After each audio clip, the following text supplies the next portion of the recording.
Now, a major row has broken out over the chaos surrounding the immediate future of Cornwall's main airport at Newquay. Airline Ryanair says the situation has descended into farce and has described Cornwall County Council as Keystone Cops.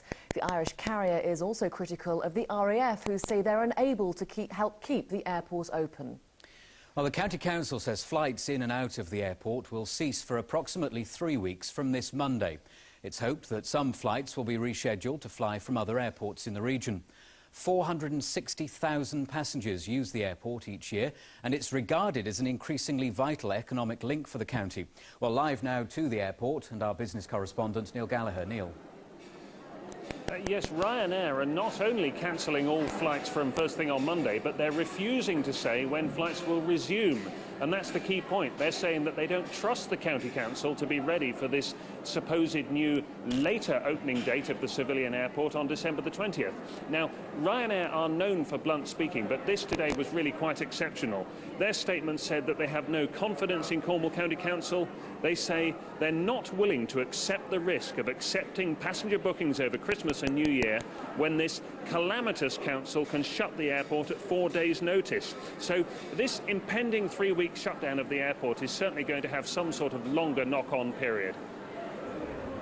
Today was one of the last of the normal days here for some time. Right now, this is still an RAF airfield with a civilian air terminal renting space and using military air traffic control. On Sunday night, the RAF pull out, and for at least the next 3 weeks, passengers will be travelling out of here at an altitude of 3 feet on a bus. No joking matter, according to one affected traveller and recently retired businessman, John Stoddart.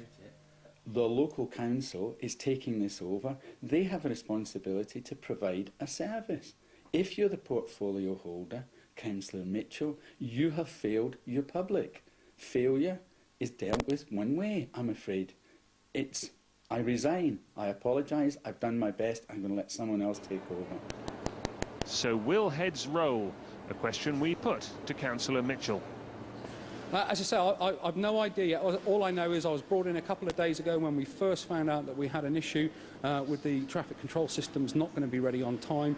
That is obviously something which we will now, once it's sorted, be looking to address with that contractor.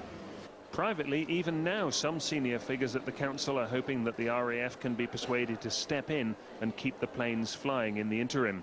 But last night, the RAF said its personnel here are needed for operational posts elsewhere. Today, most of Ryanair's scorn was directed at Cornwall County Council for not getting ready in time. This is a real case of the Keystone Cops of Cornwall once again letting down passengers. You know, we're facing a situation where our passengers are going to be disrupted between the 1st and up until, they say, the 19th of December. But we can't trust that. You know, we're worried that this is going to go on. There's no assurance that the airport will open again on the 19th. They've already missed one deadline. So we've had to take the action today where we're going to have to cancel all of our flights from the airport up until the new year. The airline was today saying it hoped disgruntled passengers would direct claims for compensation to the council and its airport.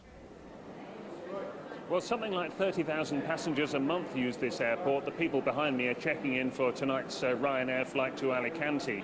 News of the 3-week suspension of flights has been very late in coming, so where does it leave those tens of thousands of people who would have been flying? Eleanor Parkinson reports. Ellie Grossart was hoping to fly to Spain for a pre-Christmas break with her husband.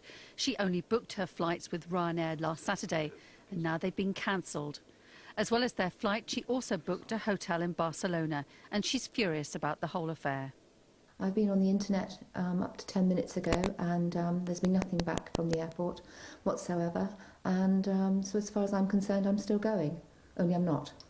And also you've got a hotel booked at the other end, so this must affect your whole travel plans. Yes, we have a hotel booked, and we also have a dog sitter booked as well to look after our dog whilst we're away. Mary Keita Hitchens bought a ticket to fly to Dublin to visit her elderly father. It's a trip she has to do quite regularly. She was due to fly out next Thursday. I'm going to Ireland to see my father, who was 100 last Easter, and he lives down in County Kilkenny, and he's becoming very frail, and he needs more and more attention. Ryanair have said they'll refund people who've lost their flights. but those already on holiday will be flown back into a different airport. Air South West have said they'll try and get everyone onto a flight by providing transport to another airport. We will not be cancelling any flights. What we will be doing is offering flights from Plymouth. So all customers who are already holding bookings may either turn up at Plymouth for their flight, or indeed if they turn up at Newquay 2 hours before the scheduled flight time, we'll actually provide ground transportation to Plymouth Airport. Passengers who've lost money may have some redress through their travel insurance. It depends on the travel insurance policy. They're not the same, they're not in standard form, but many of them will cover such a thing as this. Meanwhile, the passengers I spoke to today say the problems at the airport reflect badly on the county at a time when good transport links are vitally important.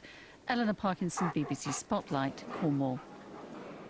And I can tell you this evening that a deal has been done for Ryanair passengers to be rebooked onto Air South West flights. This is after the 20th when they resume, onto Air South West flights to Gatwick, subject to availability. And interestingly, Air South West will be reimbursed for that, not by Ryanair, but by the airport company itself. And for details of that, passengers are going to need to go to the helpline, and the number will be coming up in a short while.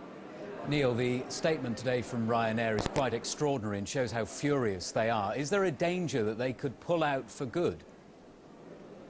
I would certainly hope not, because they've been one of the most important single developments boosting the Cornish economy over the last 10 years. Ryanair haven't actually said when they are going to resume, and I suspect that they genuinely want to unsettle the local authority. I think that's one of their tactics here. They have threatened before that they might pull out. You may remember a few years ago the airport brought in a departure tax for local people. Ryanair hated that. They threatened they were going to pull out. They halved their number of flights, but actually they put them on again at the end of the day. And I suspect they want to be here because it's good for their bottom line. OK, thanks very much, Neil. Well, Neil mentioned there that a telephone hotline has been set up to assist passengers who've been affected by the temporary closure of the airport. It's on your screen now. It's 01872 322 002. That's 01872 322 002.